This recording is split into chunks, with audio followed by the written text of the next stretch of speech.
At the beginning of a round, players will draw 5 cards from the deck. They can choose which deck to draw from. If they had cards from the last round, they can choose to discard whatever cards they want and draw back up to 5. As I mentioned, everybody will have a turn in one single round. At the end of a round, the start player token will be given to the next player, and then you'll begin round 2. After everybody has been the start player token once, for example here in a 4-player game, then whoever has the most points in built parks here to the right of their board will be the winner. Now it's very important to understand the makeup of the cards, which is very unique for the game. Every card has 4 parts to it. You have the top part, which is the park. The next part down is the undermining abilities, which you can be played on another player.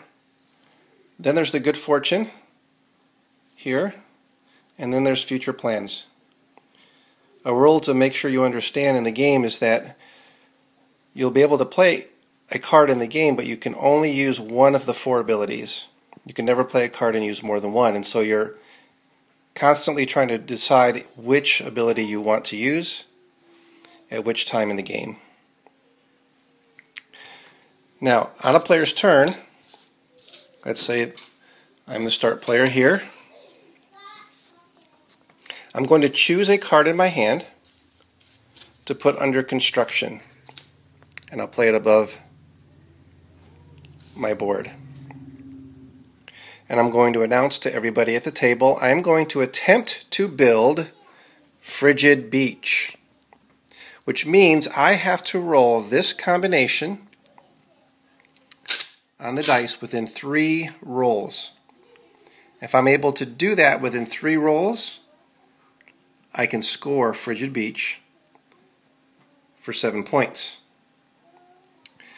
Now you'll notice that on your board it breaks down what's on each die.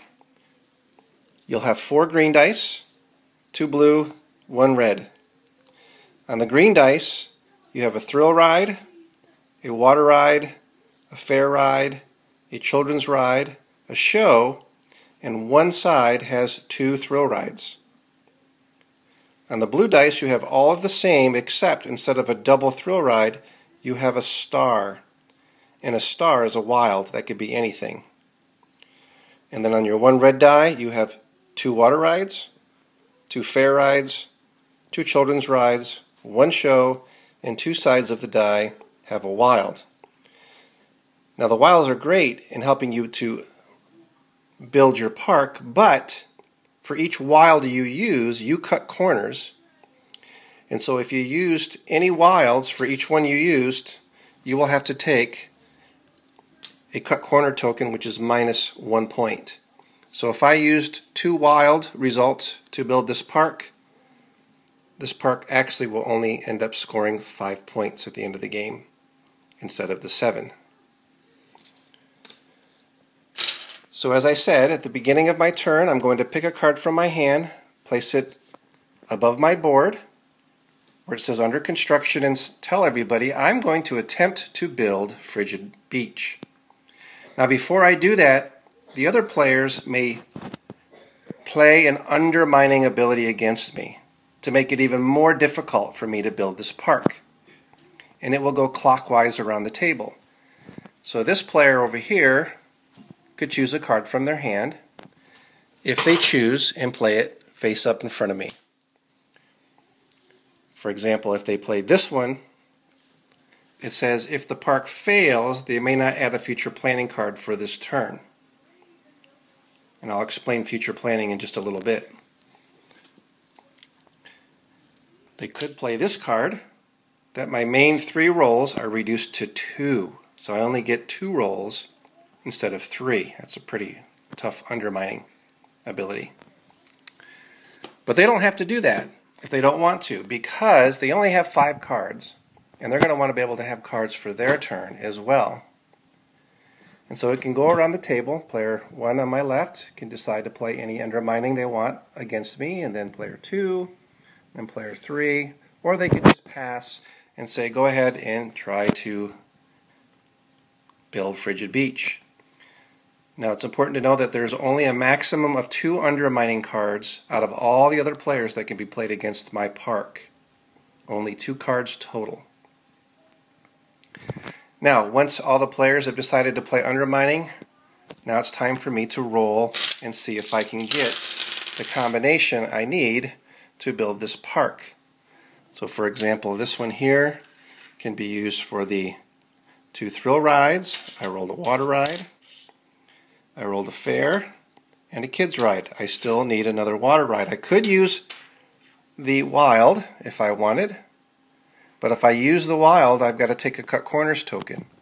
Now I still have 2 rolls left, so I might not want to do that. So I'd roll again. Look at that, three wilds. And I got the water ride right there.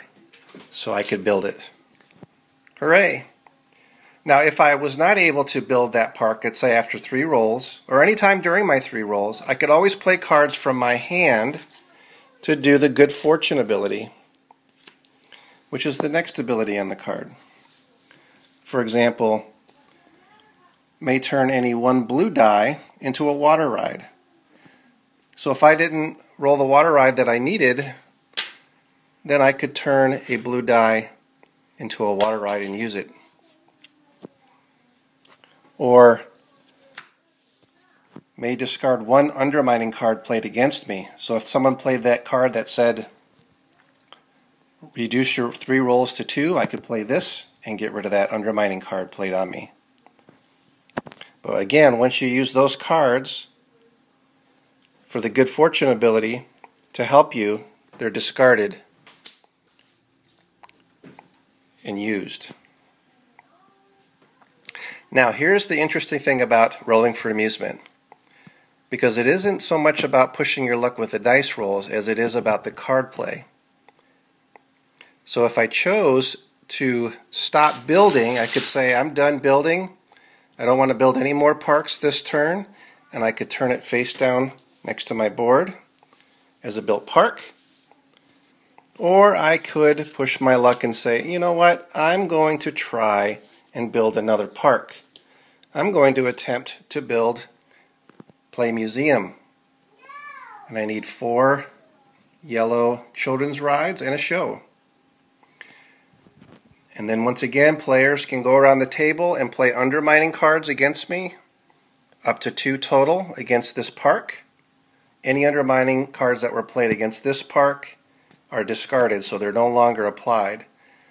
But it would go around the table again for them to try to undermine me if they choose. And if I build this park, then hooray, I could score both cards and be done, or I could push my luck again and try another card, Rocky Park. But if I fail at this card, or any other card I played on this turn, I fail at all of the cards, and I can no longer build this turn. So you have to be careful on how far you go in trying to build your parks. Now always at the end of your turn, whether you failed at building a park or you were able to score, you can always pick 1 card from your hand if you have any left and place it below your board for future plans. And it is an ongoing ability for the rest of the game. For example, here I could cause 1 green die to be a children's ride once per turn. Or I could have a card like this. Never collect cut corner tokens from this point on. That'll be great. No matter how many wilds I would roll, I wouldn't have to collect cut corner tokens. Or this one, may ignore 1 undermining card played against you once per turn. I could choose to ignore 1 of them. And that's how a turn would go. Now at the end of my turn, if I still have cards in my hand, that's great, because then I could use them as undermining cards against player 2, 3, and 4. at the end of the round that any cards in hand I could keep and draw back up to 5, or I can discard and redraw up to 5.